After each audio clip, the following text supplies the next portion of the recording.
Space nerds, welcome. I bring you good tidings in the form of 4.2.1 news, and we're going to jump right into it.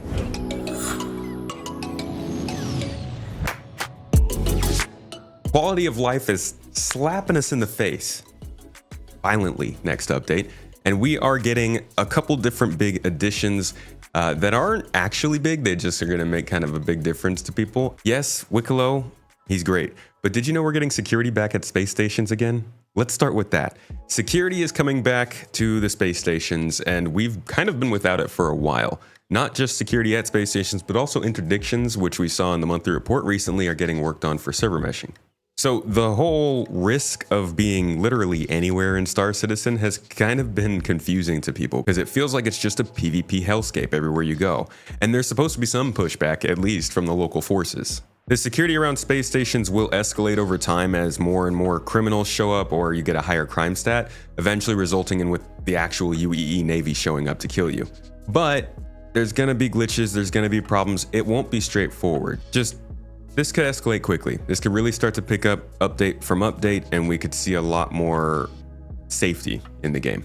Oh, also safety-wise, security-wise, the Reclaimer is getting its PDCs as the game focuses more on making it easier for small groups and solo players to take on these larger ships. We've also got work going on in the flight model. Now, turbulence is being experimented with a little bit to make sure that close proximity flight feels a little less stable. This is actually confirmed by Yogi Klatt on Spectrum, who is kind of heavily involved in this. He said that the ground turbulence just meant to create some flavor effects. They just don't want to have super static ships in the game.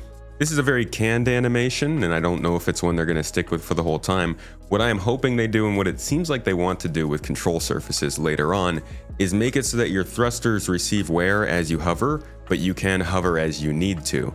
It would just do expanded damage to your thrusters, and then if you have VTOL, it wouldn't really do that. That's what seems to have been told to us in the past, but that's still being developed off in the distance in the side. We don't really know what's going on there.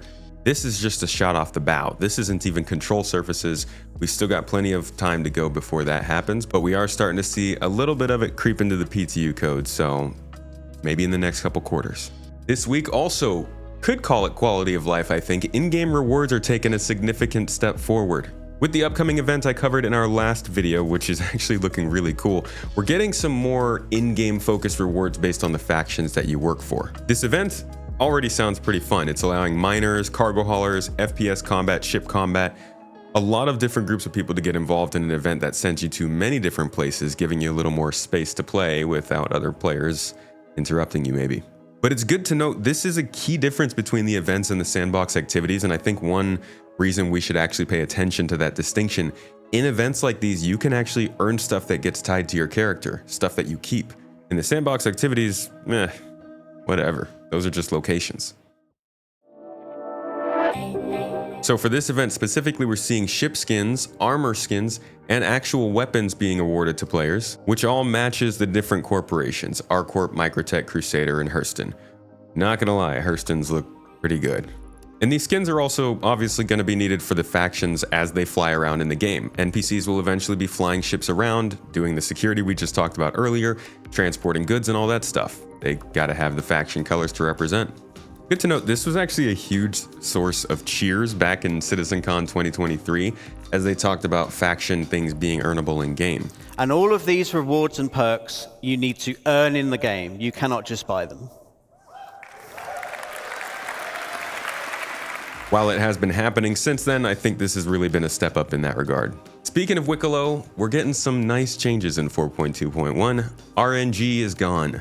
No more space RNGesus. Wikelo is now going to have deterministic collection missions, so when you go into the Mobiglass to check what you need to get, he'll tell you the exact list for the exact ship you're going to get, which is nice, but now the lists are really long.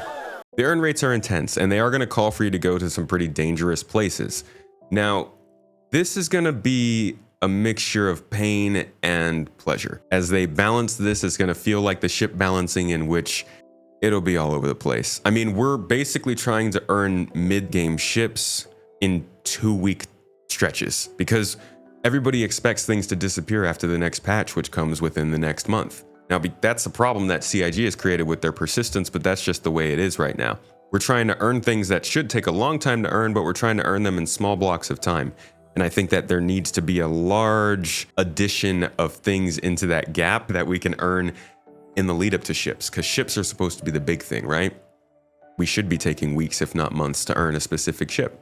It's just a matter of there's not enough content to really fill out all that gameplay and make it worth earning the ships. So I don't know how many people will find it worth doing these things for the ships themselves, but I do think that it gives you something deterministic to shoot for, and we finally have in-game progress to take, even though that progress can feel a little bit hamstrung because we just don't have enough content yet. These Wikelo missions have also been split out separately, so you can now find them in different tabs on your Mobiglass. One is for vehicles, including the Atlas, ground vehicles, and spaceships, while the other one is for other weapons, like armor, weapons, and other things. I don't think Wikelo is a one-off. I think we're going to have several different mission givers of this type that act as collector-style mission givers, just like we have narrative-style mission givers like Dooley or Miles Eckhart, and bartender-style mission givers, which we still haven't seen, but Eddie Parr, who's supposed to be at Microtech. He's actually at Microtech, he just doesn't give you missions. A little standoffish. But I don't think Wikelo is the last. I think that the faction scripts will be an important part of this grind and earn mechanic, where you go and you run a bunch of faction-specific things, you find a bunch of things in specific geographic locations, and then you find the mission givers that apply to those things, you turn them in there, and see what you can get. It's like a shop that'll be gatekept by reputation, so you can't just steal scripts from somebody and buy a bunch of stuff you don't deserve. But that's how I think Wikelo's going. There are also some future changes coming to him after 4.2.1. You're going to be able to turn things into him all in one singular crate, which will be very nice for turning in a bunch of scripts. And we will also have physical locational contracts that you have to actually go to the place and earn from a job board.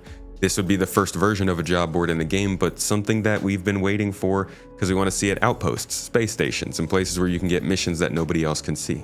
Oh, and another big change, you will be able to turn in anything at any of the stations, and they will all factor into the same contract, so you won't have to specifically pick a space station based on the contract. All of these changes come off as things that they're doing for the short term because the long term stuff isn't there. We don't have the mission contract refactor, so they have to split up the Wikelo contracts out of the other ones.